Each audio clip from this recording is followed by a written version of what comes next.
Okay, so we have looked at the low-level data types, int, float, stir, bool, and we have looked at arithmetic. We've looked at the equality testing, relational, membership testing, logical operators, and we've talked about decisions and loops. We've also discussed the standard collection types, namely list, tuple, set, and dictionary. We can also think of a string as a collection type. And we've introduced the idea of iterables, including the range function. So next up, we're going to take a look at the NumPy and Pandas modules. NumPy provides the ND-array, n-dimensional array data type, which is very efficient for doing mathematical kinds of computations. The Pandas module provides two data types, the series, which we're basically going to skip over, and more importantly for us, the data frame. A data frame is sort of like a spreadsheet with columns describing different attributes and rows containing observations of certain data. Okay, so onward ho. Now, NumPy and Pandas are both modules. The conventional abbreviation names that people use with these are NP for NumPy and PD for Pandas. So I'm going to go ahead and do these two import statements right away. Import NumPy as NP and import Pandas as PD. When you look at books about Python, examples involving NumPy will just use NP as a prefix, or for Pandas, PD as a prefix, without necessarily telling you why, or at least not on that particular page that you're reading. So NP tends to imply NumPy, PD implies Pandas.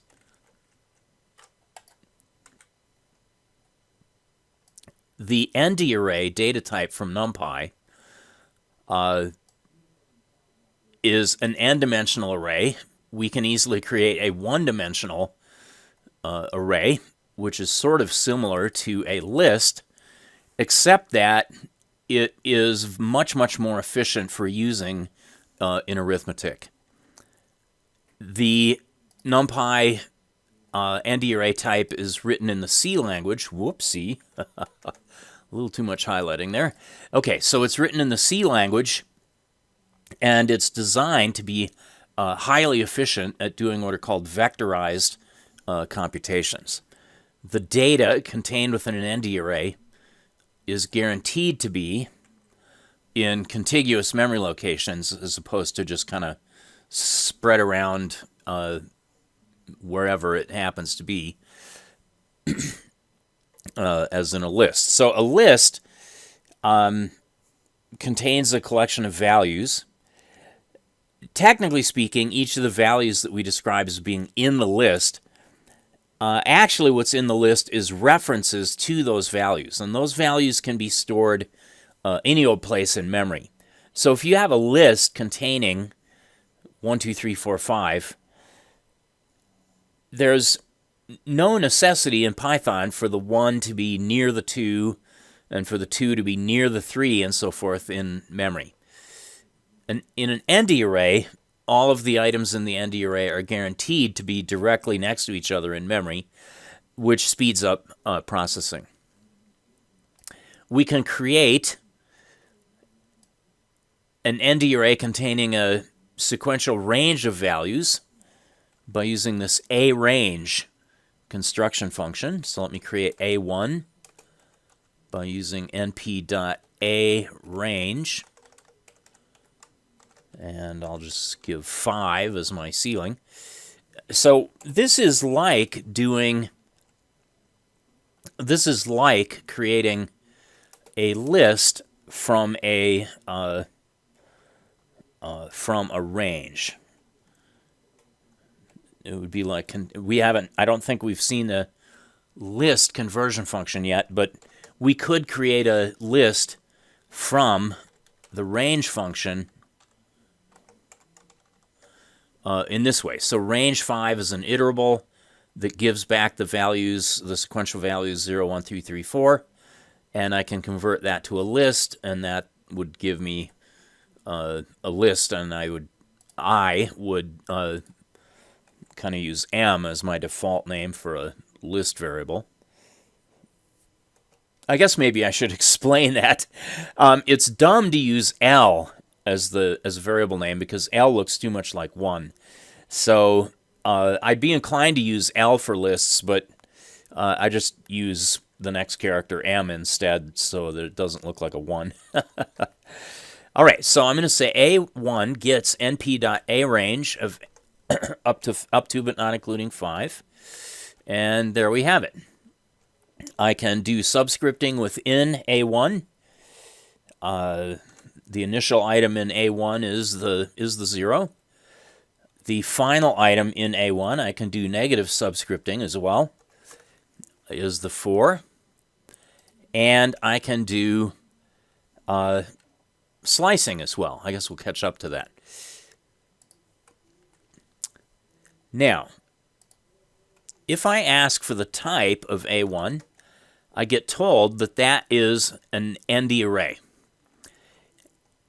In an ND array, it turns out, and we'll formally get into this a little more later, that each item in the ND array has to be of the same data type. So all of these values in this ND array are the same data type. And in particular, that data type is, pardon me, that data type on my Windows machine is NumPy's int32 data type. Okay, so int32 means it's an integer value that fits in 32 bits of memory. One implication of that is that integers stored in an ND array are not arbitrary precision. You can only store values that will fit within 32 bits of memory, and approximately that means values in the range of plus and minus 2 billion. Okay.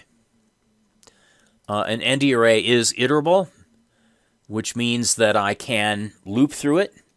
I can say something like for I in A1, print I, and let me do all of these values on the same line. All right. I can convert from A1 into some other collection type. If I ask for a list constructed from A1, that works fine. If I ask for a tuple constructed from A1, that works fine. If I ask for a set constructed from A1, that works fine. Okay?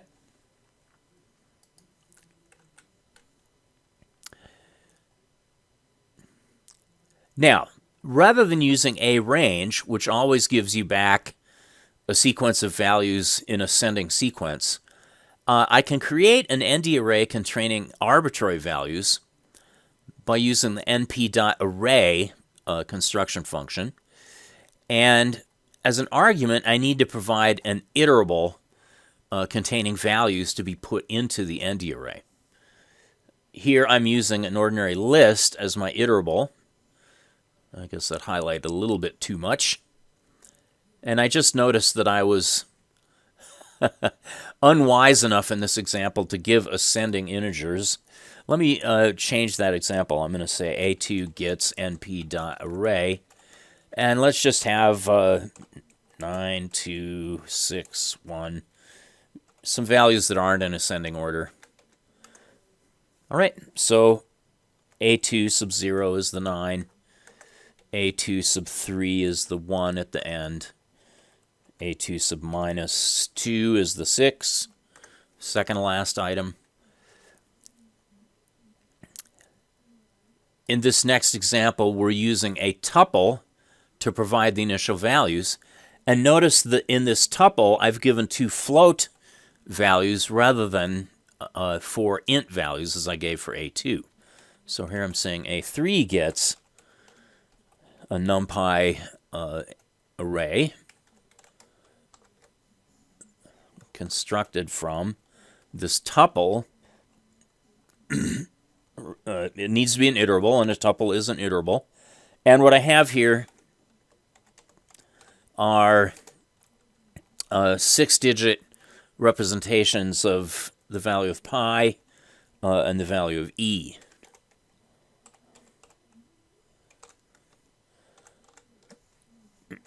Not that that matters at all. It's just, there we are. So now I have an ND array that contains those 2 values.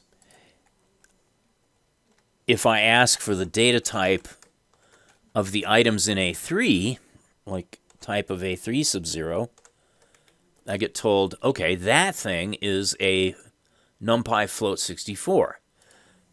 The NumPy float 64 is exactly the same size in memory and has exactly the same range of values as the ordinary Python float, and also the Java, C, C++ double data type.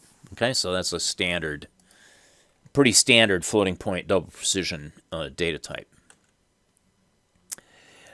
In both of these 2 examples, where I created my array, my ND array, using a list of ints in the first case and using a tuple of floats in the second case, the values were all of the same data type as each other. Now, if you initialize an ND array, as we're doing here, by specifying different data types for the values, np.array, here I'm creating an array from a list. I've got an integer 3, floating point 4.5, integer 5, floating point 6.7.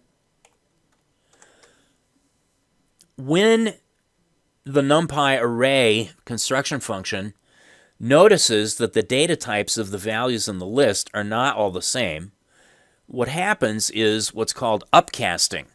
That is, the less complicated values are modified or converted to the more complicated type. In this case, integers are considered to be less complicated than floats because integers don't have fractions. Consequently, the 2 integer values in here will automatically be converted to float automatically, and there we go. So I said 3, 4.5, 5, 6.7. What I got was 3.0. Now the 0 isn't displayed, but it is 3.0. And then 4.5, and then 5.0, and then 6.7. The type of these items is also float 64. Okay?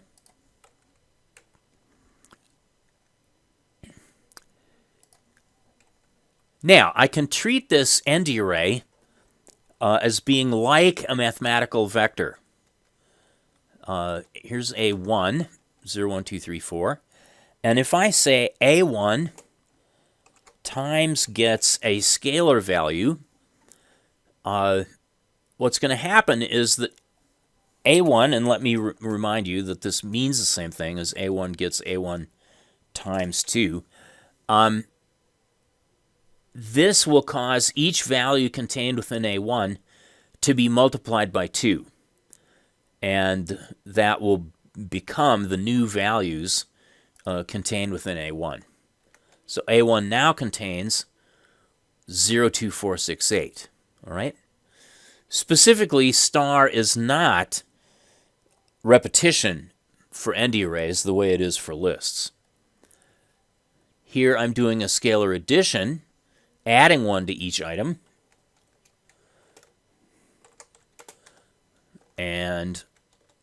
Sure enough, 1 has been added to each item. If I add 2 ND arrays together that have the same lengths, then the sum is just the item sums. So I've got 1 plus 1 is 2, 3 plus 3 is 6, 5 plus 5 is 10, 14, 18.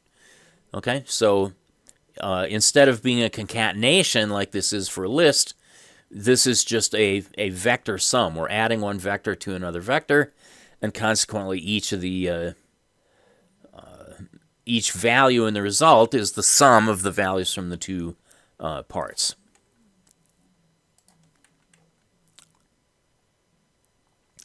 You can slice an ND array, just like you can slice a list or a tuple or a stir. Basically, this means that an ND array is a sequence and therefore can be sliced. Let me create an ND array called A2, which is the sequence of integer values from 0 up to but not including 10. And if I ask for A2 sub 2:6, well, this gives the slice of the ND array starting from position sub 2 and going up to but not including position sub 6. So what I get here is the slice of this ND array consisting of 2 through 4, 5. Okay, remember the rule for slices. Slice of a list is a list, slice of a tuple is a tuple, slice of a stir is a stir, slice of a ND array is an ND array. However, when you ask for a slice of an ND array, you're not getting a copy of that part of the ND array. What you're getting instead is what's called a view on that part of the ND array. And if you modify any of the items contained within the slice, that will actually have the effect of modifying the underlying items in the original ND array itself. So if I say A2 sub 2:6 gets a -8, here I'm doing a scalar assignment, and that value -8 is going to be assigned in place of A2 sub 2, and then A2 sub 3, 4, 5, up to but not including 6. Okay, now if I look at the underlying ND array that I got this slice from, I see that in fact that -8 got stored pardon me, into each of the slots from sub 2 up to sub 5, up to but not including sub 6. If you want to get a copy of a portion of an ND array, then you can do that by using the .copy method. Here's my entire A2, just as a reminder. And if I then ask for A2 sub 5, well, let's see what that is. A2 sub 5. That's going to be the first 5 items. 0, 1, 8, 8, 8. I'm sorry. 0, 1, -8, -8, -8. And remember that that's a view on the underlying ND array. If I would like to make a copy of that so that I don't risk accidentally damaging the underlying ND array, I can use the .copy method. So here I'm going to say A4 gets A2 sub 5 dot copy. Now A4 contains the same values, but it's an independent set of values. It's not any longer, A4 is not referring directly to the underlying A2. If I say A4 times gets -1, as shown here, then each of the items within the ND array A4 is going to be negated. However, that has no effect back on A2. Now, I did notice, interesting, so there's a transition here.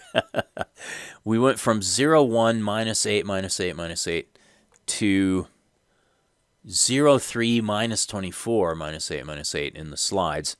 There's a step here that I did when I was creating the slides that got left out. What I did was to say A2 sub colon 3 times gets 3. So A2 does now contain 0, 3, minus 24, and then minus 888, blah, blah. But you'll notice that A4, which was created as a copy of A2's first 5 items, is unaffected by that. So now A2 and A4 are entirely independent because I used the copy method. We can create multidimensional ND arrays. That's what the N in ND array is for. And an easy way to do that is to use a list of lists if you want a 2-dimensional ND array, or a list of lists of lists if you want 3 dimensions, or so on. You can use a tuple of tuple or a tuple of tuples of tuples. All you need is some collection, some nested collection that is iterable, and it works. So let's do this example here. We're gonna reuse the variable A1 to refer to an ND array, np.array, and I'm going to give a list of 2 sublists of 4 items. So here's my outer square brackets, and then here's my first sublist, 1, 2, 3, 4. Whoops. 1, 2, 3, 4. And here's my second sublist, 6, 4, 2, 0. 6, 4, 2, 0. All right, and then type a second closing square bracket here to close my list of lists, and then a closing parenthesis, and I now have A1 established as an array with some number of rows and columns.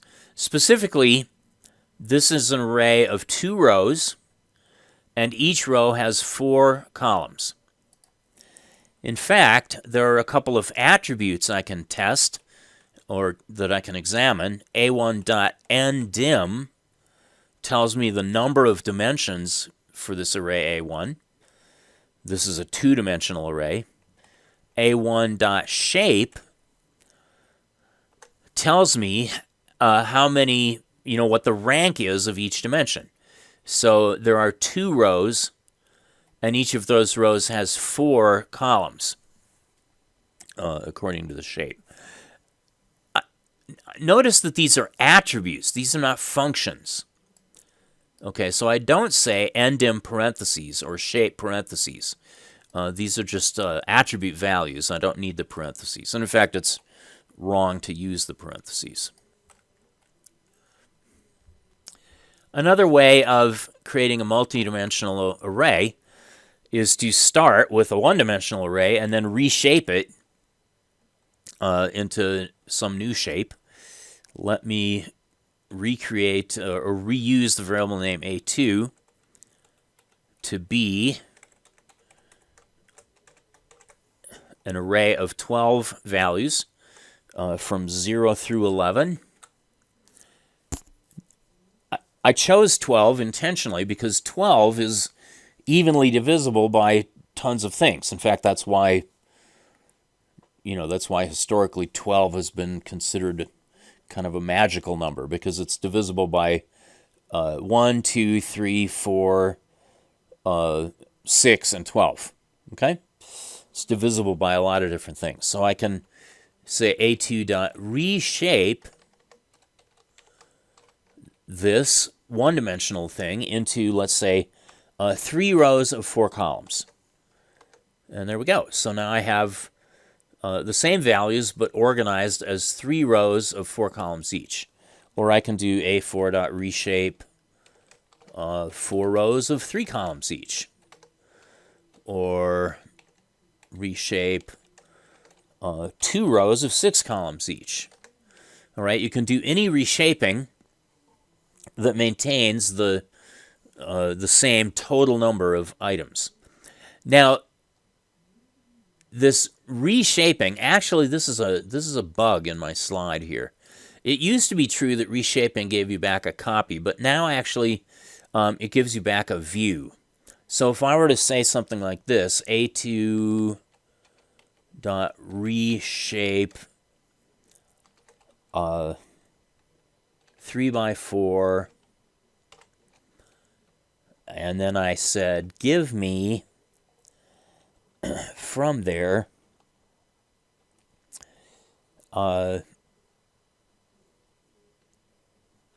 just the first row. All right, I can, on a multi-dimensional array, I can use subscript notation and ask for a slice of the rows in this way. And if I then multiply that by, let's multiply this by 9. And now I look at my original A2. Okay, even though the reshaped array has 0, 1, 2, 3 as its first row, that's actually a view on the underlying A2 array. And so by multiplying that first row by 9, I'm going to end up changing these first 4 values to what? 0, 9, 18, 27. 0, 9, 18, 27. So once again, once you do the reshaping, if you want to retain that reshaped condition without having that be a view on the underlying thing, remember to do a .copy. Let me restore these values back to what they were. Well, division is going to produce floating point values, but floor division will get me back to integer values. So let me request the same items there, but let me floor divide them all by 9, and that will get me back to my original 0, 1, 2, 3. Other ways of creating multi-dimensional arrays are shown here. I can ask for an array of all 1 values by saying np.ones and then specifying a shape. Now, the shape here is annoyingly different from how I specify the rows and columns when I do a reshape. If I just say 3x4 here, I get yelled at. The shape argument in these 3 functions, ones, zeros, and full, has to be given as a tuple in which the rank of each dimension is given. So I'll say np.ones, np.ones, and as a tuple, I'll say 3 by, actually what? We did a 4 by 3 up here? No, 3 by 4. 3 by 4. Yeah, okay. Yeah, let's do 3 by 4. Yeah, 3 rows of 4 columns each. And there we are. So we've got 3 rows, 4 columns each of all 1s. And in this case, those are float 64 values as opposed to integers. Zeros does the same thing, except it gives you zeros. Surprise, surprise.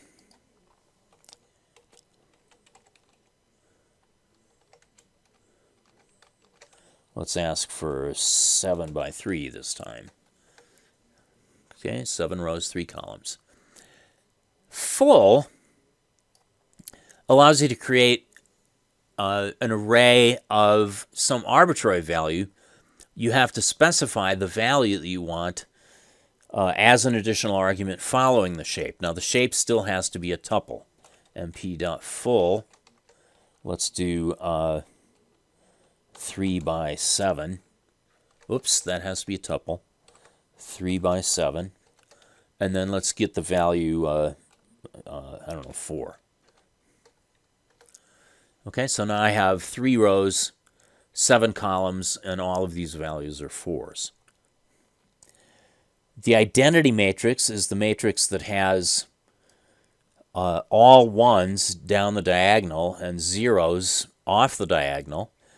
The identity matrix is always a square matrix, so you only have to give its size. You don't have to give the entire. You don't have to say that it's an n by n shape. And for whatever weird historical reason, you can either use the word EYE for I. All right, so there's a 5 by 5 identity matrix. Or you can use np.identity 5. Whoops, I said identify. Not very bright. Let's try that again.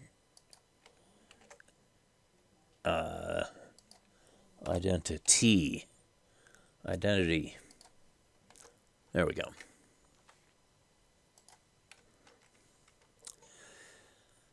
All right. Now, if you do have a two-dimensional array,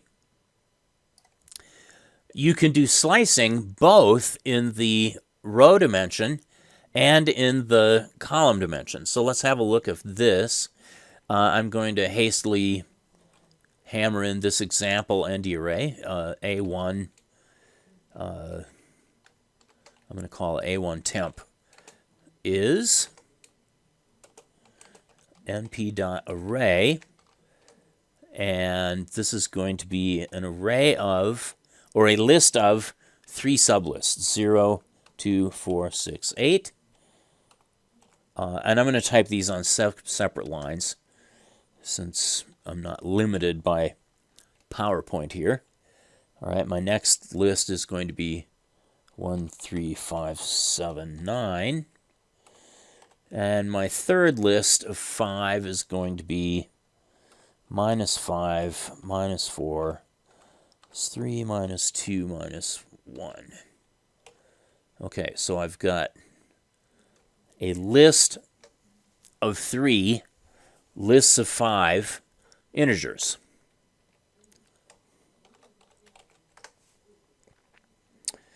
Okay, and I decided to call it A1 temp so that I can make copies of that if I mess it up. Let me make A1 as a copy of A1 temp. Okay, and now anytime I mess up A1, I can just go back and make a new copy of A1 temp. Okay, so if I say A1, I can specify a particular item in here by using row, comma, column. Okay, so A1, if the row is sub 2 and the column is sub 3, that will get me this particular cell, the -2.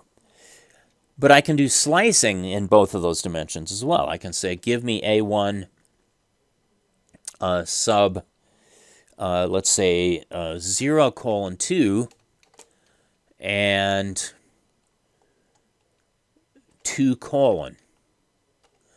Now, actually, I can leave out the 0 in front because 0 is the default. This is saying, give me all of the rows up to but not including row 2. So that's going to be the first 2 rows, the 0 row and the 1 row. Within those rows, give me all of the columns from 2 through the end. The result should be that I'm going to get this upper right-hand portion of the ND array, okay? I get row sub 0, columns 2, 3, and 4, and I get row sub 1, columns 2, 3, and 4. And indeed, there we go, all right? As before, when we did slicing on the ND array, this thing is a view. And so if I do this and I say, all right, let's multiply each one of these things by, let's say, -1. So we're just going to compute the negative of each of those. And now I look at A1. What I see is that these 6 values in this upper right portion have all been made negative.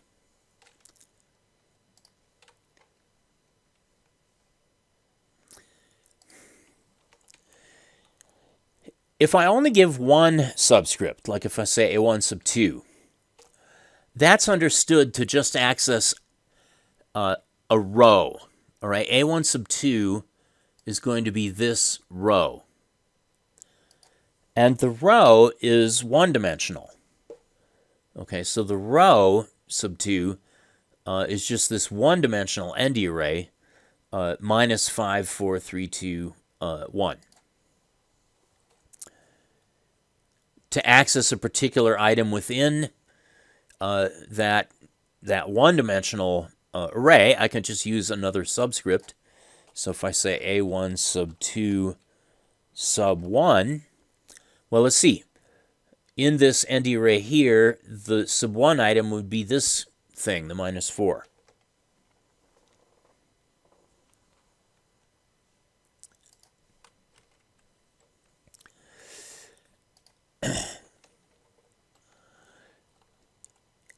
When you do subscripting in an ND array,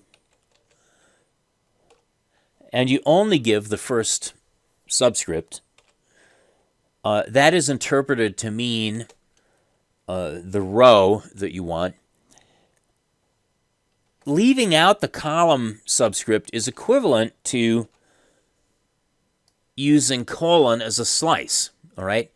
When I ask for A1 sub 2, comma, colon, I'm asking for A1 sub row 2, all columns. And that's actually what I got up here. I got row 2 from A1, row sub 2 from A1, and I got all the columns. So these notations are actually basically interchangeable with each other.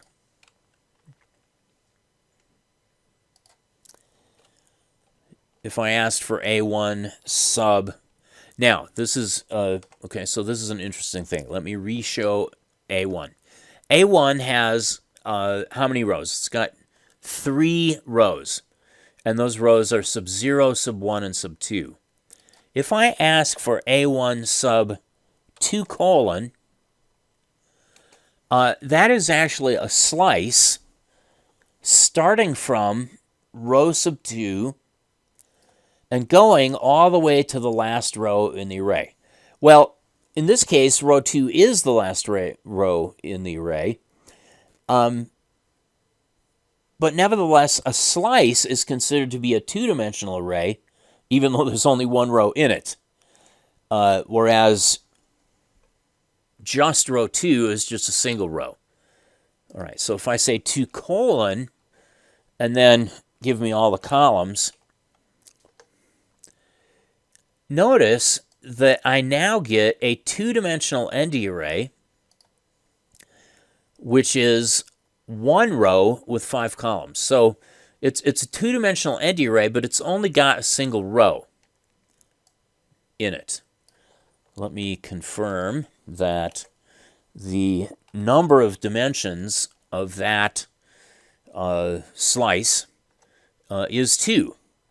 And the shape of that slice is 1 by 5. Okay, so there's 1 row and 5 columns in that ND array.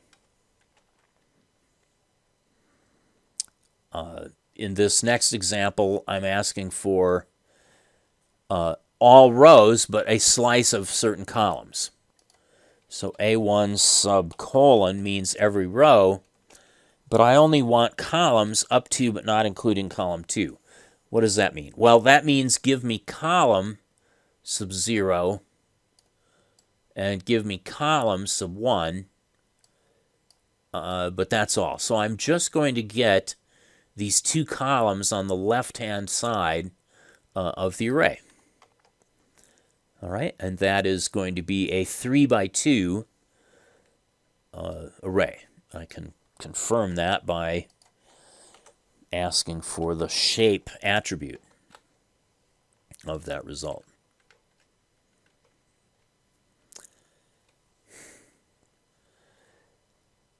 Okay, now on this slide, we're showing how to obtain the center value within that two-dimensional array, either just as an ordinary scalar value or as a two-dimensional thing, or as a one-dimensional thing, or as a two-dimensional thing. Why in the world would we care? Well, you may be trying to use a method from some module that specifies to you that you have to provide a two-dimensional ND array as one of the arguments. But if you only have a single value and you want to use that single value as your two-dimensional array, you can actually arrange that, okay? So just to be clear, -5 is not a dimension value. It's just a scalar value -5. Square bracket -5 is a one-dimensional vector that only has one value in it. Okay, so -5 in square brackets dot shape is just, I'm going to get shape as a tuple. I always get shape as a tuple. But in this case, I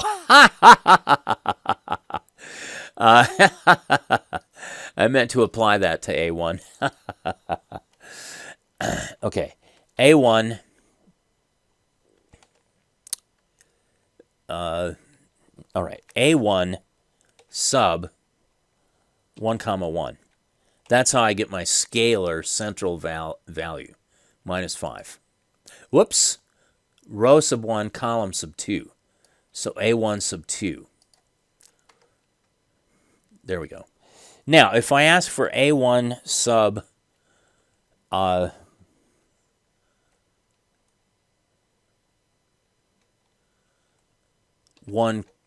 colon 2, comma 2, this is going to give me all of the rows. Whoops, come back here. Here we go. Come back here. There we go. This is going to give me all of the rows from row sub 1 up to, but not including row sub 2. Well, that's actually just row 1, but it's treated as an entire row.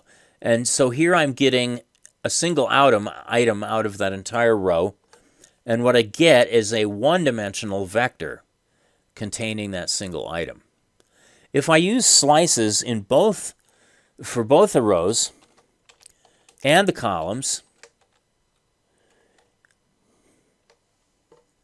I end up getting a two-dimensional array as my result, even though the two-dimensional array only contains a single value.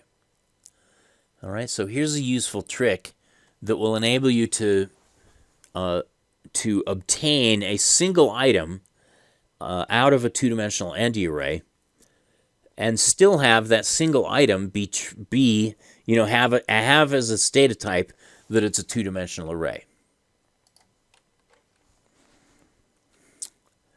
All right, so slice, okay.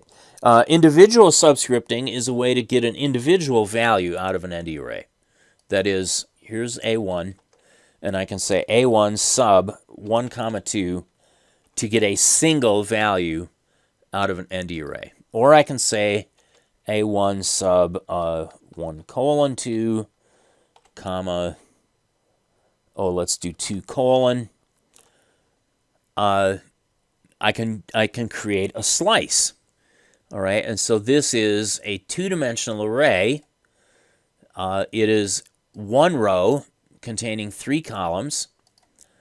All right, so individual subscripts and slices are two ways of obtaining values out of an ND array. Another way of obtaining a value out of an ND array is to use what's called a Boolean index. Here's A1, which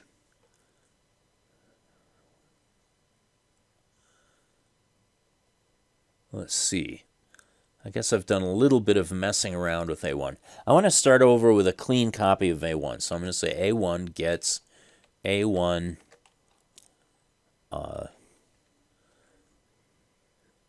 now I've forgotten what I cleverly called that. What was my copy? A1 temp.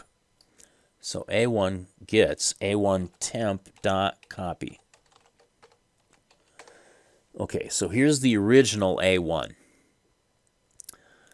in which I have not modified this upper right portion to be negative. If I create a Boolean list, B rows, true, false, true, I can use B rows now as a Boolean index to select just certain rows from this two-dimensional array A1. So if I say A1 sub B rows, what that means is I want to get row sub 0, I don't want to get row sub 1, and I do want to get row sub 2. I will get a two-dimensional array, a two-dimensional ND array as my result, but only consisting of row sub 0 and row sub 2. That's something that you can't do using slices, because when you create a slice, the results in a slice always have to be sequential. And here I was able to create a gap between, I was able to drop row sub 1 out of here.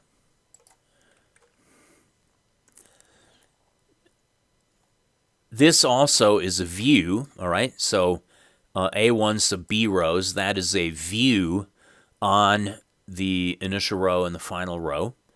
And so if I do a mathematical operation, only the rows that have been selected by that Boolean index will be affected. Let me say A1 sub B rows. Rather than making these things negative, let me subtract 5 from each one of these. And now if I look at A1, okay, I see that I used to have 0, 2, 4, 6, and 8. Now I have minus 5, minus 3, minus 1, 1, and 3. And in the final row, I have, instead of minus 5, 4, 3, 2, 1, I have minus 10, 9, 8, 7, 6. And row sub 1 is completely unaffected. I can use the same idea with a Boolean index to access just certain columns. In this case, rather than creating a variable for that Boolean index, I've just manually typed in the Boolean index. What I'm doing here, notice that I'm selecting all the rows. So I'm selecting all the rows by just using colon, my slice. And I'm only asking for column sub 0 and column sub 3. Column sub 0, column sub 3. So I'm going to get the sub 0 column as well as the sub 3 column in my, whoops, too much yellow, in my result. Okay?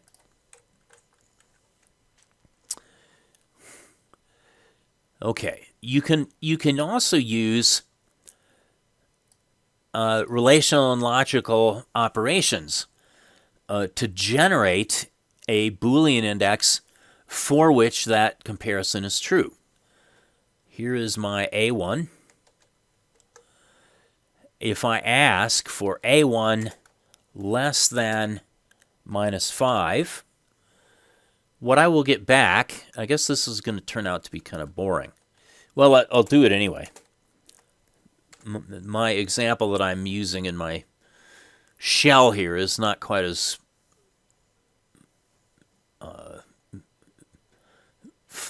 it's simpler than what's on slide 81. So if I ask for A1 less than -5, that generates a Boolean array in which I have true for each of the cells where the value is less than -5, and false everywhere else. Let's see if we can do something a little more interesting. So let me ask for A1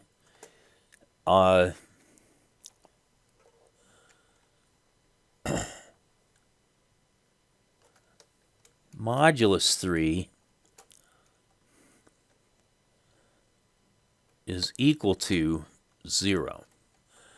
All right, so this will give me A1 modulus 3, which is an ND array of values that are either 0, 1, or 2, depending on what the remainder after division by 3 is.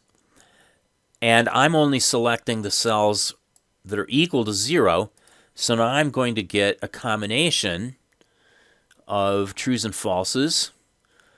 I guess this wasn't quite as interesting as I hoped, but notice that column sub 1 and column sub 4 are the only columns where the values are evenly divisible by 3. All right, now, if I use this result as a Boolean index, that will have the effect of selecting just the cells where this Boolean index is true. So if I say A1 sub A1 mod 3 equals 0, let's add 1 to each one of those.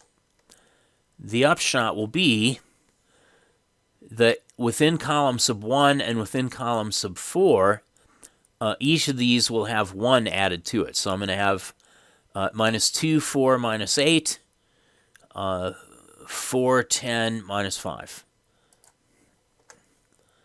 Okay, -2, 4, -8 in column sub 2, column sub 1, and 4, 10, -5 in column sub 4.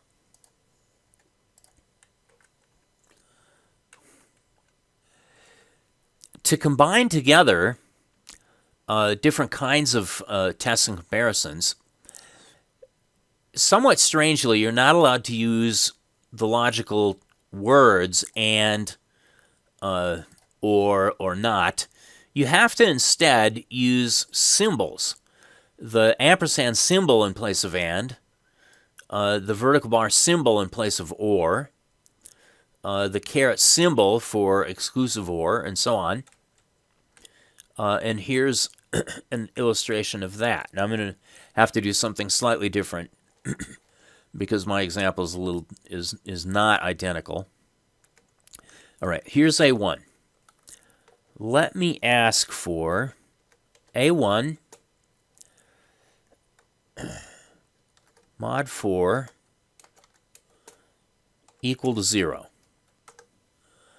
Okay, so here I have true for all of the values that are evenly divisible by 4. Let me also ask A1 greater than 0. All right. Now, this is true for all of the values that are greater than 0 within A1. If I want both of these conditions, what I cannot do is say A1 mod 4 is 0 and A1 greater than 0. Why this doesn't work, it has to do with the precedence of the operators. It's unfortunate that it doesn't work, but I just get yelled at that that's not going to fly. So what I'm going to do instead is to parenthesize each of these tests and use the ampersand rather than the word or. All right, so now what am I getting? I'm getting all of the items I'm identifying all of the items in A1 that are evenly divisible by 4 and that are also greater than 0. So I should get this still being true and this still being true, but these are going to be false because minus 8 is evenly divisible by 4, but less than 0. And there we are. So we only have true in the upper right corner and in the sub 1 item in the sub 1 row. So I can now use that whole mess as a Boolean index within A1 itself. Whoops. Not sure what happened there. And let's, just for gags, let's add 10 to each of these. And so we'll see now that I have 14 twice, where I started out having 4.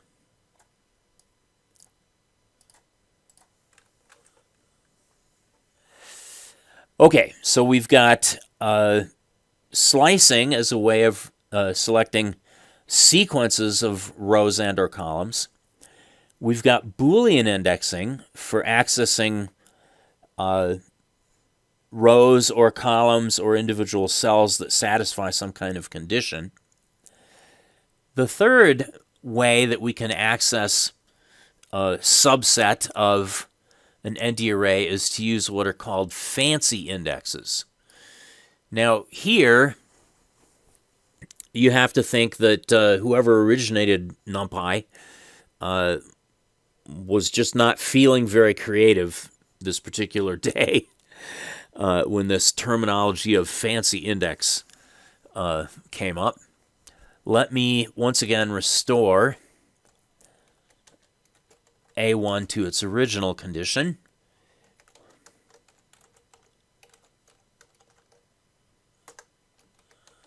All right, so now I've got A1 back to its original self. And let's suppose that I only want row 0 and row 2. Now, we know how I could get row 0 and row 2 by using a Boolean index. I can say A1 sub, and then Boolean index true, false, true, to select Boolean rows. And just to be, I can just throw in a comma, colon, to indicate, okay, I just want rows, sub 0 and sub 2. I want all columns. What did I... Oh, I typed a curly brace by accident. My mistake. Okay, no wonder it didn't like me. Square bracket. There we go. So we know that we can use a Boolean index. But what if I wanted those rows in a reverse order? Slicing always gives you sequential rows and columns. Boolean indexing gives you gaps, but the result is still in the original order. Using a fancy index, I can not only select just certain rows, but I can also change their order. So A1 is this whole thing. If I say A1 sub, and then in square brackets, I say give me row 2 first, and row 0 next, and give me all the columns. All right, I've got row 2 first and row 0 afterward. In this next example here, I'm selecting certain columns. So let's suppose that I want the last column, the middle column, the first column, and then for whatever reason I want the middle column again and the last column again. That's permitted. I can say A1 colon, meaning give me all the rows, and then give me columns 4, 2, 0, and then 2 and 4 again. Okay, so I got column sub 4, column sub 2, column sub 0. Then I got another copy of column sub 2 and another copy of column sub 4. I can do something like this. A1 sub 0, 0, 0, 0, comma, colon. Let's suppose that I just want 4 copies of the initial row. There we go. So I got 4 copies of the initial row making up my new ND array. Okay, so that takes care of creating an ND array, filling values into an ND array, and then selecting portions of the ND array that we want to analyze using either slicing and or Boolean indexing and or fancy indexing. In terms of doing analysis on NumPy arrays, there are a whole variety of vector-oriented computational methods. For our purposes, we're going to probably be most interested in the statistical things and maybe also the random number generators. So we can compute the mean of an ND array or the mean of just a column of an ND array. We can compute the sum, the min, the max, the standard deviation, et cetera, et cetera. Well, so that takes care of ND arrays. Now we are going to plunge forward to looking at Pandas data frames. Now, a Pandas data frame is sort of like a spreadsheet in that it has some number of rows and also some number of columns. The columns are typically named. The rows can be labeled. They're typically just numbered, 0, 1, 2, 3, and so on. So I don't have my highlighter on. There we go. All right, so one way of creating a data frame is to first create a dictionary and then construct the data frame from that dictionary. The keys for your dictionary will become the columns of your data frame, and the values associated with these keys need to be iterables that are all of the same length as each other. Here I've chosen to use lists, but you could use tuples or some other iterable. So in this little example, what I have is a dictionary, D2, that has a ticker. Ticker is a key, and associated with that key, I have 4 stock tickers for things that are sold on the stock market. Actually, I'm not sure whether all of these are sold. I don't know whether all of these are real tickers or not. X is U.S. Steel. A is AT&T. B and G I just picked out of thin air. The next column that we're going to, or the next key that we're going to have in our dictionary is CEO by. And these are going to be Boolean values. True, false, false, false. And what this is going to mean is whether the CEO of the company whose ticker that we have is currently buying shares in the company. So apparently the CEO of the company whose ticker is A is buying shares, and these other CEOs are not. I've also got my third key here is return percentage, which is the amount by which the stock price increased during the past year. So 11.1 minus 4.4, 12, 23.4. All right, so so the second company here with ticker B, its stock value actually dropped by 4.4% during the previous year. Now, to be able to actually do analysis with this stuff, rather than having it in a dictionary, it's much more convenient to put it into a data frame, which will allow me to do things like statistical analyses and plotting of graphs and so forth. And here we have it. Okay. So the three columns for this spreadsheet, if you will, are ticker, CEO by, and return percent. The three rows have just been given these sequential numerical labels, 0, 1, 2, 3. And then we have the values for each row and column. All right, so now that we've built our data frame, we would like to know how to obtain a column and obtain a row. One way to obtain a column or fetch a column is to use the subscript notation, square brackets, with the name of a column expressed as a string. So here is my CEO by column.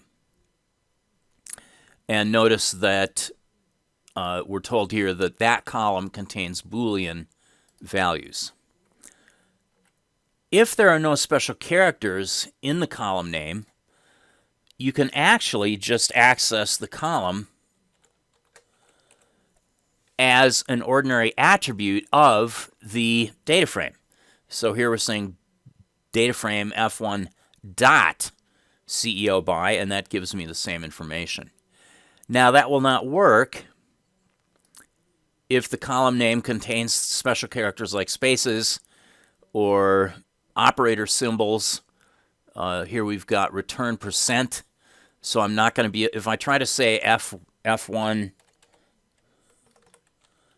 come on now, 1 dot return percent, this is going to fail because Python thinks that that is the modulus operator, not the ordinary percent sign symbol.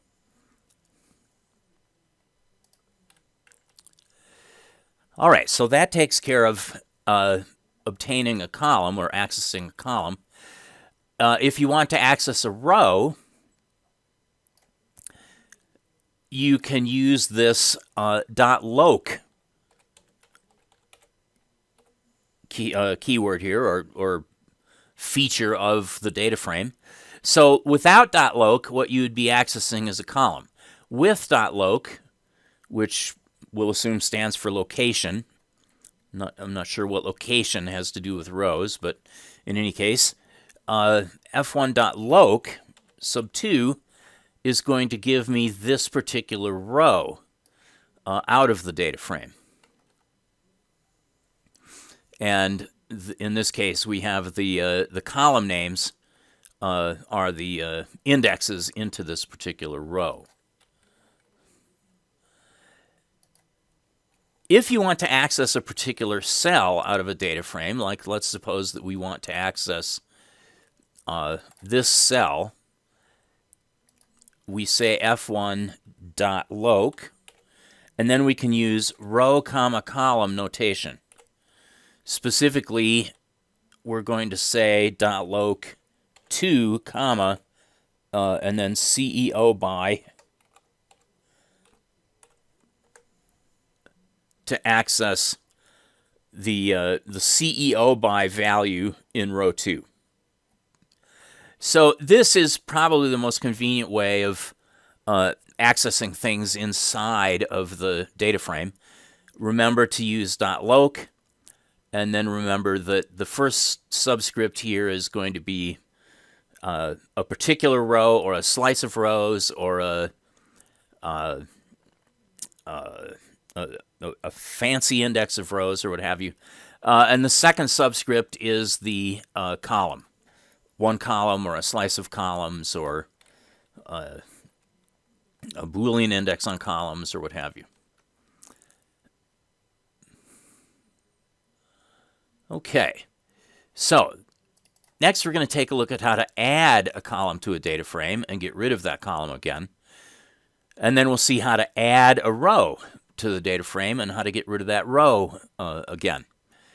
So adding a column to a data frame is very much like adding a new key value pair to a dictionary. If I say F1 sub and I give a brand new column name as my subscript, PE is the price-earnings ratio.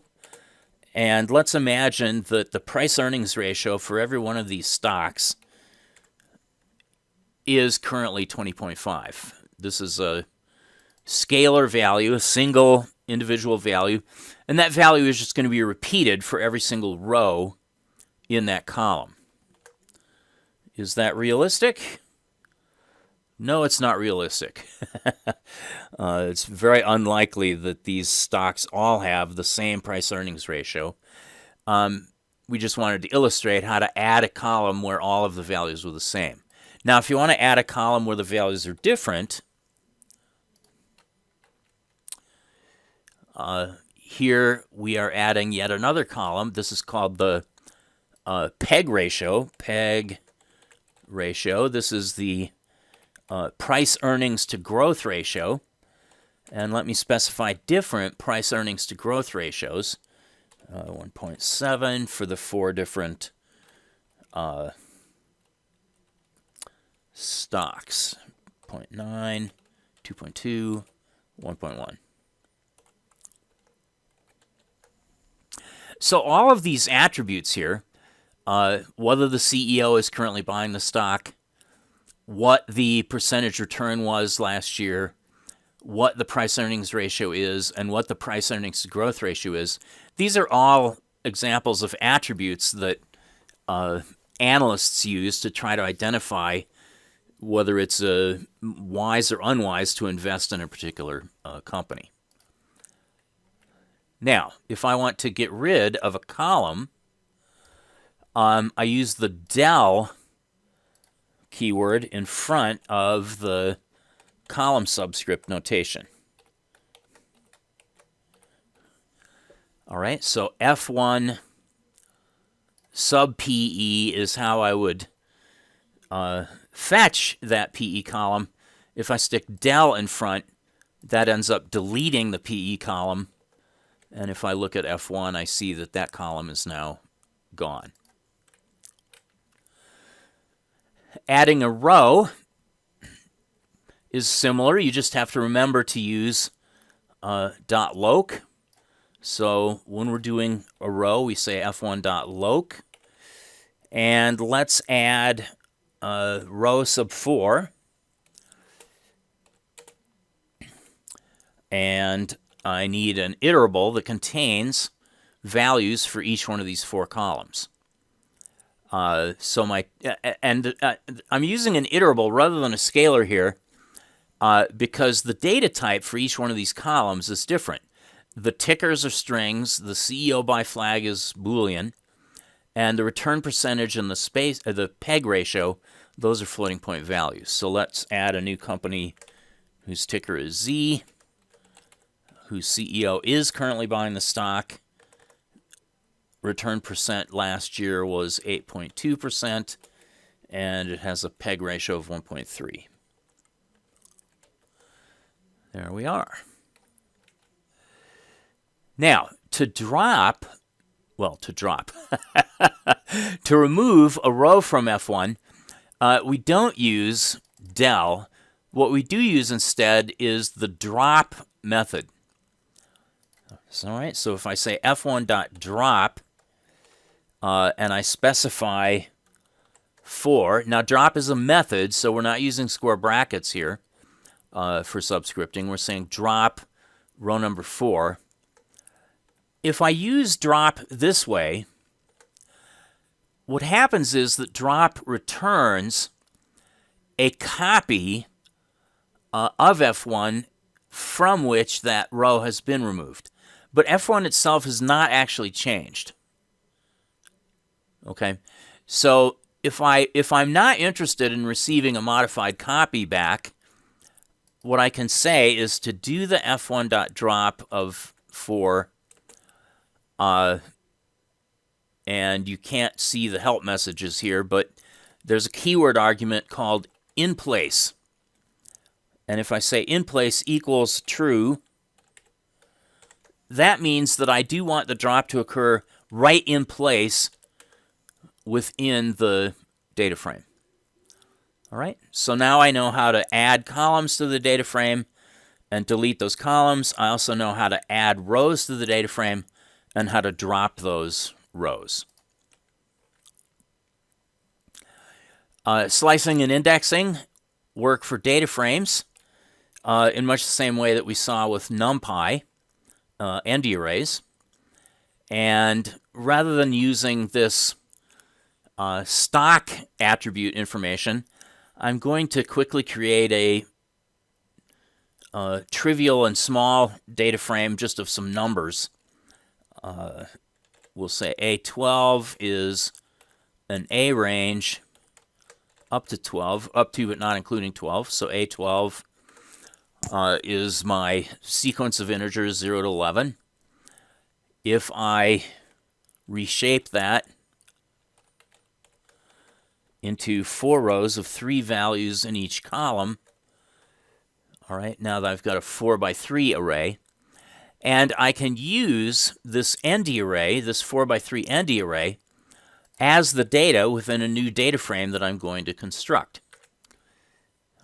Now, I'm not going to use very clever row or column labels here, but for the rows, instead of having them be named 0, 1, 2, 3, I am going to actually specify strings as the row names.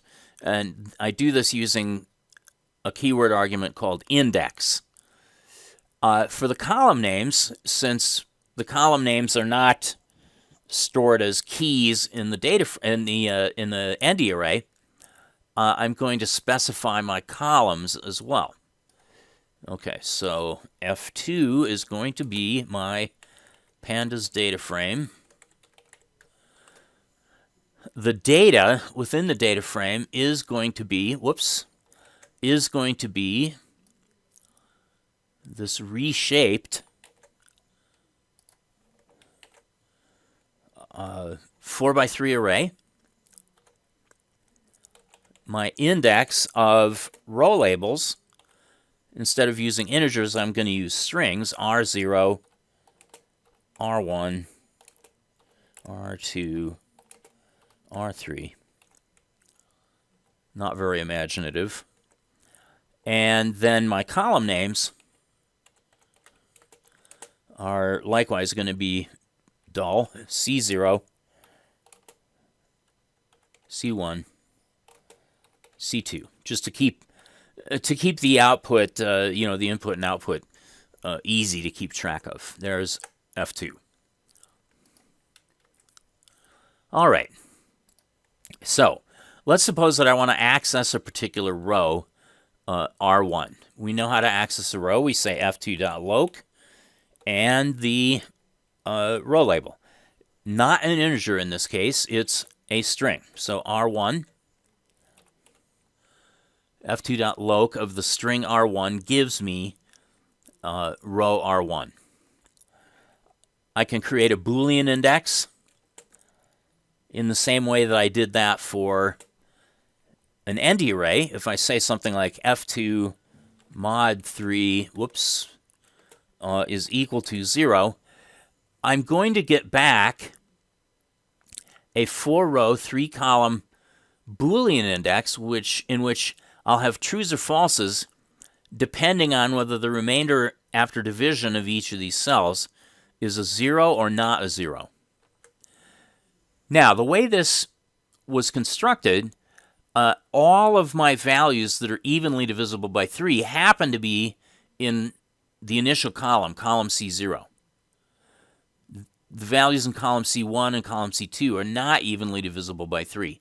So my Boolean index ends up having true values as the first column value in all of the rows. And as we did with ND arrays, if I use this Boolean index as a subscript,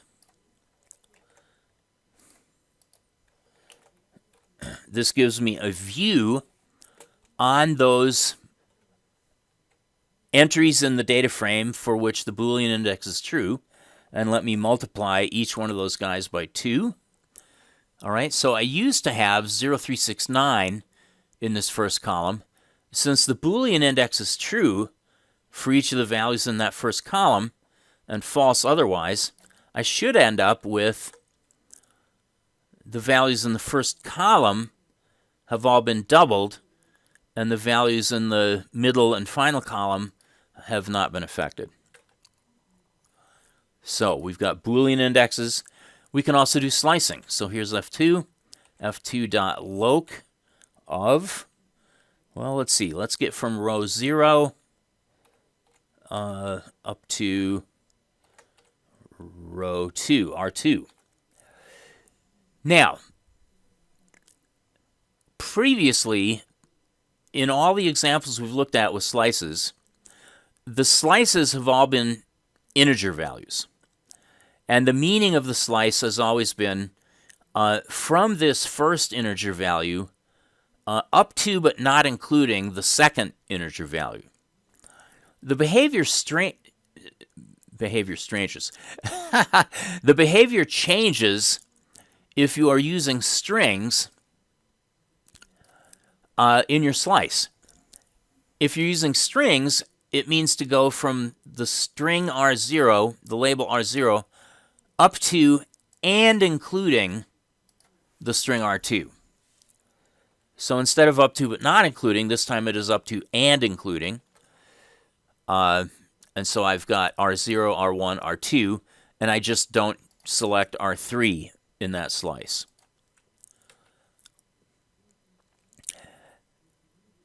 Now, even if your columns have strings as names and your rows have strings as names, you can nevertheless choose to use integers to designate rows and or columns that you want to interact with. To do that, you have to use iloc instead of loc in order to use this row, comma, column notation. All right, so here's F2 again. F2.loc of just R1, that's one row. F2.loc of R0 colon R1. All right, this is a slice of rows, and I get from R0 up to and including R1. I can also do a fancy index, so I can say F2.loc of something like, give me row R3 followed by row R1 with a fancy index.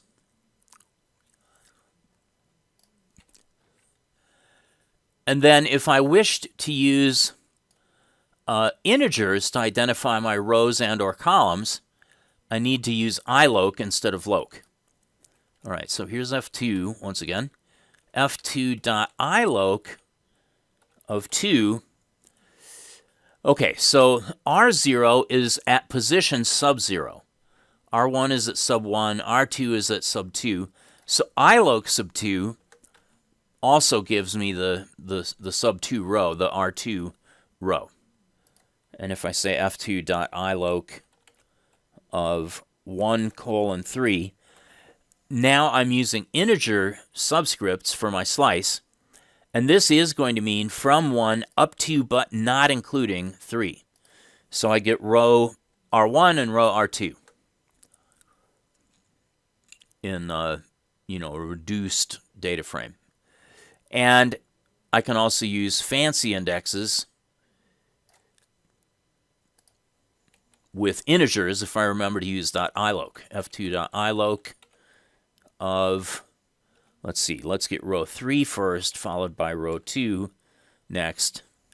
I should say row sub 3 and then row sub 2. Okay, so that'll be sub 3 followed by sub 2. And that's what I get. I get my data frame with R3 as the first row, R2 as the second row. Now, these examples that I showed on slides 18 and 20 were only using the first subscript. They were only using the row subscript. But I can, of course, use row, comma, column notation. And that's what's being illustrated here on slide 20. So if here's F2, and I say F2.loc of R1, comma, C2, this accesses one cell, all right? R1, C2 is this one cell, which is simply the integer 5. Or I can do slices or fancy indexes or Boolean indexes. F2.loc, well, let's ask for a slice of rows from R0 up to and including R2. But for columns, let's ask for a fancy index. Let's have column C2 first, followed by column C0 next. And there we go. So I have row R0, R1, R2. Okay, that's from the slice. Row R0 up to including R2. But the columns are C2 first and C0 next. All right, so I'm selecting certain rows, and within those rows, I'm selecting and swapping column C2 and C0. Here's a similar example, but this time using iloc instead of loc. And so with iloc, I use integer subscripts, f2.iloc. We're using fancy indexes in both cases here. 0, 3 are the rows I want to select, and from those rows, I want to select columns sub 2 and sub 0. Let's see. So we want row sub 0 and sub 3, and from within those two rows, I want to get column sub 2 first and column sub 0 afterward. And that is what I get. All right, so row R0, row R3, but in those rows, I'm getting column C2 first, followed by column C0. Okay. So data frames are going to be the primary foundation of all of our statistical work that we're going to do. Dealing with spreadsheets of information where you have, let's say, individual people for the columns and dates for the rows, and perhaps what you're doing in that table is keeping track of the weight of each person on each day, or maybe you have stocks for your columns and dates for your rows, and what you're keeping track of is the opening stock price on each one of the trading days. You might have the counties of Pennsylvania as your columns, dates as your rows, and keep track of the counts of new COVID cases for each county on each day. All of these kinds of data are stored in basically spreadsheets, data frames. If you try to combine data frames that don't have matching row and column dimensions, then you will end up getting missing values in your sum of the two data frames, or the difference between the two data frames. We currently have this data frame F2 that has 4 rows and 3 columns, I'm going to intentionally create a modified copy of F2 called F3. F3 gets F2.copy. And F3, from F3, or to F3, I'm going to add another row. Sorry, said that backwards. I'm going to add another column, and then I'm going to eliminate one of the rows. All right, so I will say F3 sub C3 is my new column, and it's going to get the values 1, 3, 5, 7 for each of the rows in this new column C3. Now, I also want to get rid of a row. We can say F3.drop, and let's get rid of row R1. Now, you may or may not remember, but when I use drop this way, what F3.drop does in this case is to simply return to me a copy of F3 with that row drop, but F3 itself is not actually changed. You can, as I showed before, say F3.drop R1 in place equals true. And that will directly eliminate that row R1 from F3. Or, if you don't remember about in place, another trick you can use is to invoke F3.drop and just assign that returned modified copy, assign that back to the variable F3. So you're basically creating a different data frame, but then you're reusing the same variable to refer to that different data frame. All right, so now I have R2.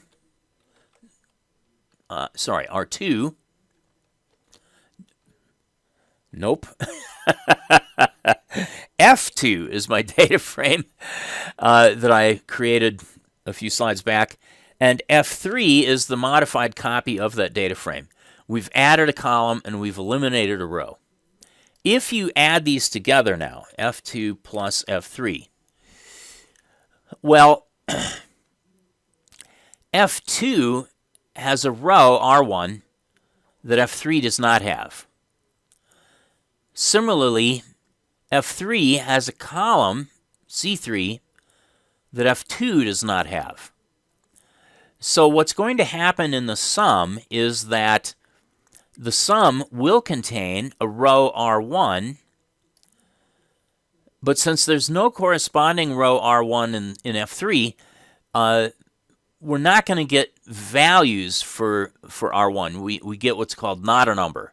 We get not a number over and over again.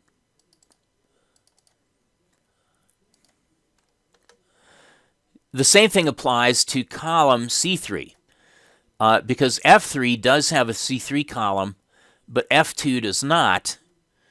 There's nothing to add the 1 or the 5 or the 7 to, so those all get filled in with not a numbers as well.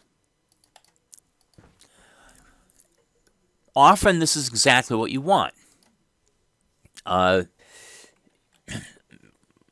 Let's suppose that you have the count of the number of voters in each congressional district in a state.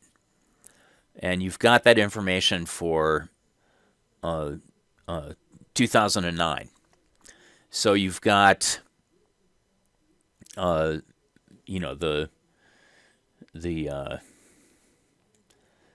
I guess this is a one-dimensional example, but we'll live with it. So you've got, let's say you've got 19 congressional districts in your state, which is what Pennsylvania happens to have. And so you have 19 values for the number of voters in each of those congressional districts. Now, a few decades ago, Pennsylvania was a larger fraction of the entire population of the United States than it is now. Over the last several decades, people have migrated from the Northeast to the South and the Southwest.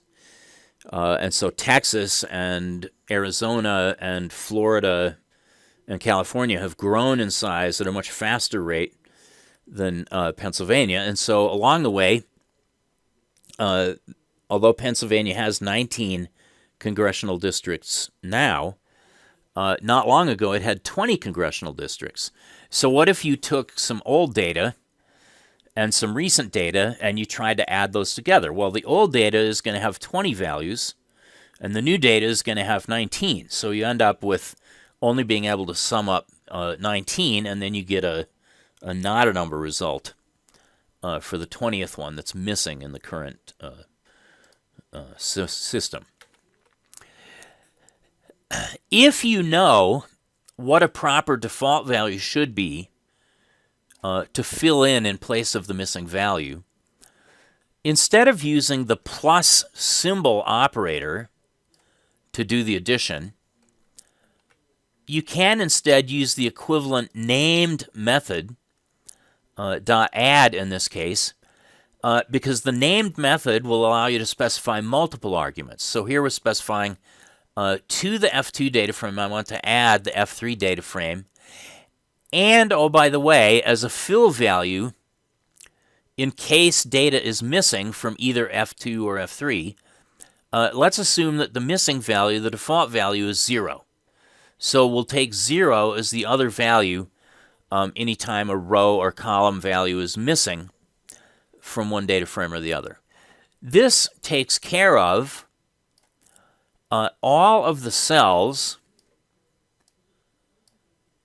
where data was present in one of the data frames but not in the other data frame. All right, so for C3, which doesn't even exist in F2, we just end up computing 1 plus 0, 5 plus 0, 7 plus 0 to figure out these 1, 5, and 7 values. There is one cell, however, in R1 C3. Notice that neither of the data frames has that row-column combination. So in R1, we don't have a C3 in F2. And in F3, in C3, we don't have an R1. So that particular value, R1C3, is not found in either of the two data frames. And Python refuses to use, or I should say Pandas, refuses to use the same fill value for both. So instead of getting a 0, we still get a not a number in that particular case. All right, now, we just arbitrarily filled in values into columns that we named with rows that we named, or else that had, just numerical row numbers, 0, 1, 2, 3, etc.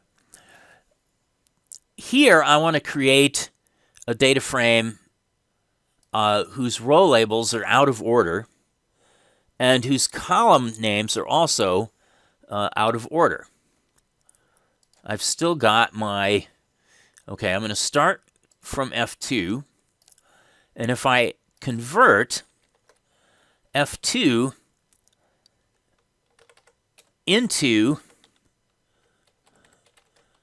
an ND array, it turns out that all that happens here is that the array constructor goes in and grabs just the data part out of the data frame, and so all I get is the data part with the row names and column names thrown away. All right, so I just have an array containing the data. Cool, so I can use that data in a new data frame that I'm going to create, np.arrayf2. All right, so this copy of the data contained within F2 is going to be used as the data for this new data frame F4. And now I'm going to intentionally create row labels, my index is going to be A, D, B, C. Okay, so A, B, C, D, except they're not in order. They're A, D, B, C. I'm going to do, whoops, what happened here? Invalid syntax, perhaps. I did indeed. I forgot a comma right there. My mistake. So we'll try this again. All right, now let me put in my comma. There we go. Whoops, what happened? And now I can get my index put in. And my columns. Here again, I'm going to intentionally type column names that are out of order, at least alphabetically. So Z, and then X, and then Y.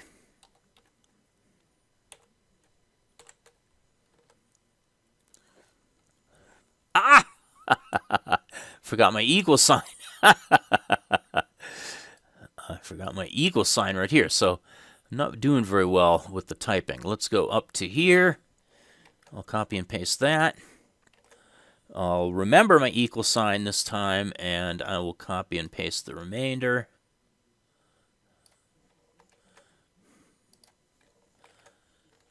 There we go, finally. Whoops, F4. Okay, so our rows are A, D, B, C. Our columns are Z, X, Y. We can sort the so-called axes of a data frame by using a method called sort index. The axes are simply numbered 0, 1, 2, 3, depending on how many dimensions there are in the data frame. This data frame has 2 dimensions, and the rows are considered to be axis 0. That's the primary axis. The columns are considered to be axis 1. So I mean, it's kind of arbitrary. You just have to be told this.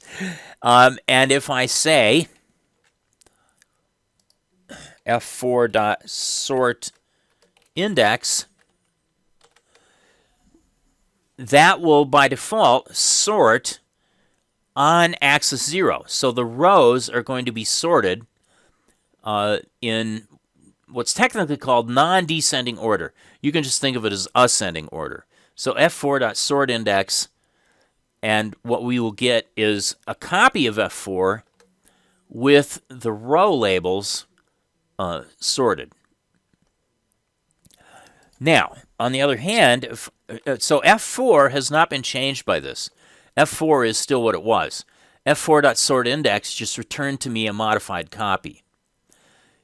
If I say f4.sort index with axis equal to 1, this time I will get back a copy of f4 with the columns sorted. All right, so my rows are still A, D, B, C, but the columns are sorted X, Y, Z. Well, an obvious question then is, well, how do I get both the rows and the columns sorted? Well, I will show you. Remember that f4.sort index sorts the rows in ascending order and returns a copy of f4 with the rows sorted. So I can take the copy that sort index returns, and I can just immediately feed that into another sort index, this time with the sorting done on axis 1. Okay, so the first sort index is sorting the rows, and the second sort index, because I've set axis equals 1, is sorting the columns. And so now I have a copy of f4 in which both the rows and the columns have been sorted. But once again, f4 itself has not been changed. If you don't want the sorting to be in ascending order, you can request descending order by including this keyword argument, ascending equals false, which to me seems a little odd. You get ascending order by default, but if you say ascending equals false, you get descending order. So let me just copy and paste where I did both in ascending order, and this time we will say ascending equals false to get the rows descending and the columns still ascending. All right, so now I've got DCBA for the row order, XYZ for the column order.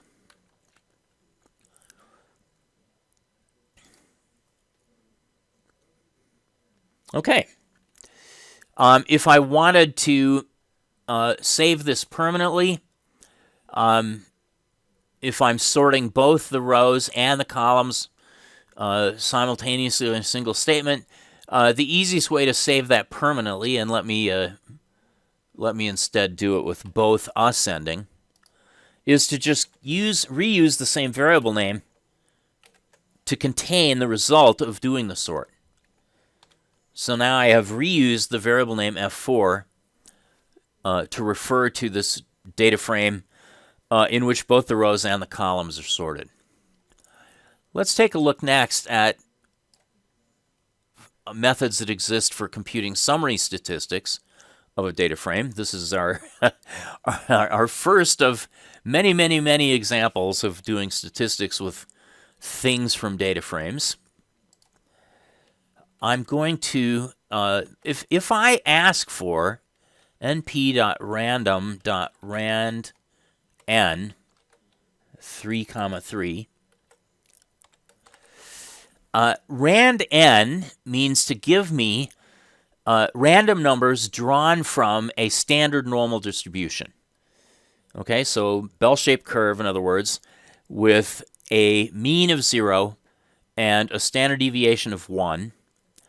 And what I want to do is get an array of 9 of these things, 3 rows, 3 columns, of random numbers from the standard normal distribution.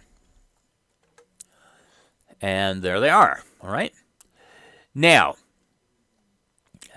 by default, when you display floating point values in an ND array, it shows you 8 digits after the decimal point.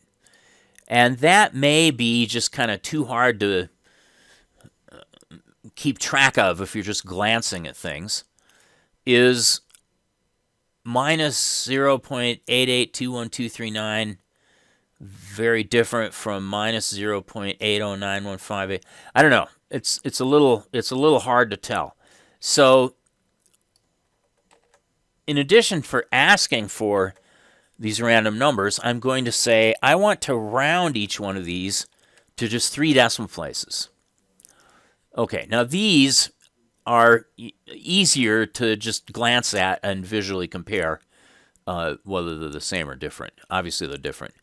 Notice that the random values I got this time are different from the random values I got up here. There's this thing called the seed within NumPy's random number facilities that you can reset to whatever you want to force random numbers to be generated starting from a particular initial position. Now, the way this random number generation works is that, from that starting point, you're always going to get the same sequence of quote random unquote numbers. So if I set my seed to, let's say, 123, and I ask for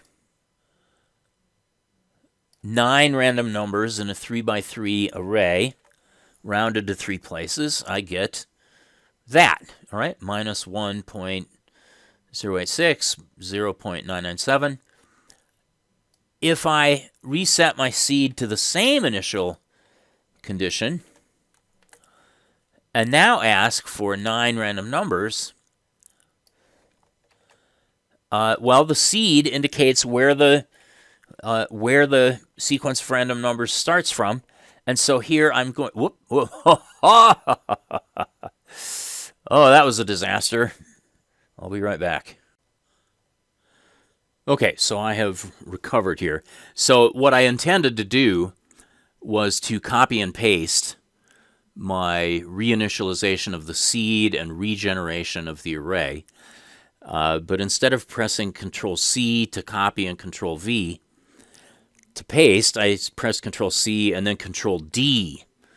And when the shell received the Control-D, the shell exited, which was not a very convenient thing. So I've restarted my shell. I've re-imported NumPy and Pandas. I've redone setting the random seed to 123, regenerated this 3x3 array of random values rounded to 3, and now we'll continue on. If I, well, let's, instead of resetting the seed, let me show you. I set the seed at 123, and I got that collection of 9 values. If I ask for the next 9 values, they are different values. But if I reset my seed to start over again at the same starting point from the seed 123, now I will get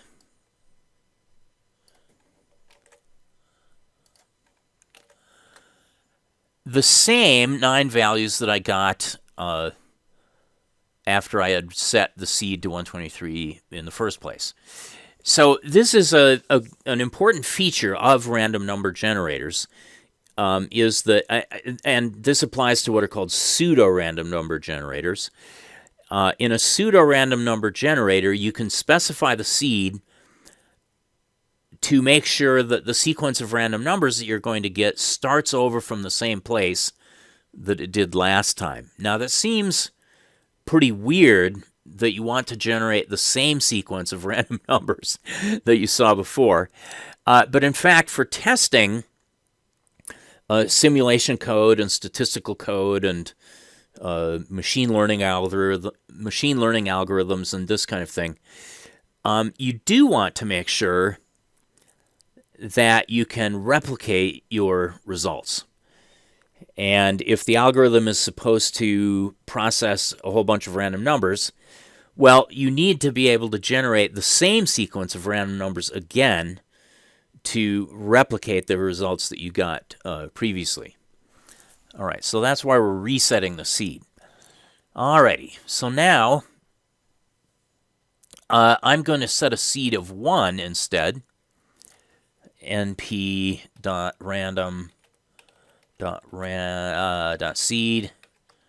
is 1, and that way, when I say np.random random33 round 3, I'm going to save this to a variable a5 this time around. Whoopsie, whoopsie. Once again, I pressed Control-C by accident, so Control-V. A5 now has the same 9 values that are shown here on slide 27 in the notes. And from that, I'm going to build the F5 data frame.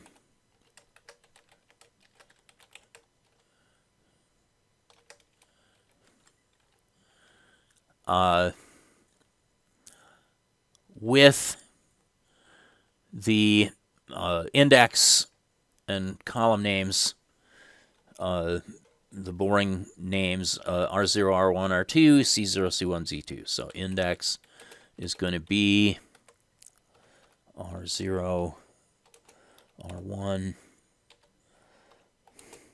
R2.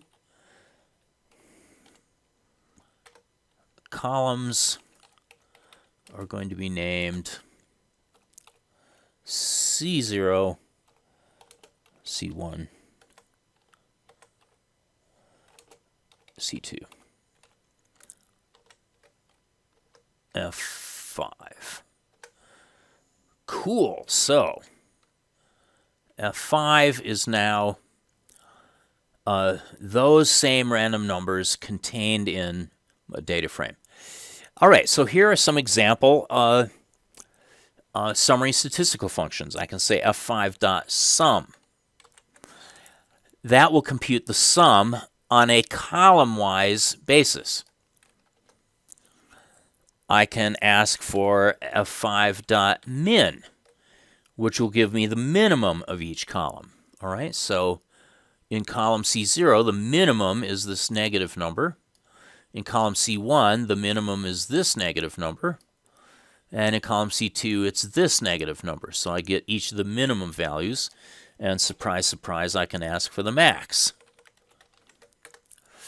I can ask for the mean of each of these columns. Okay?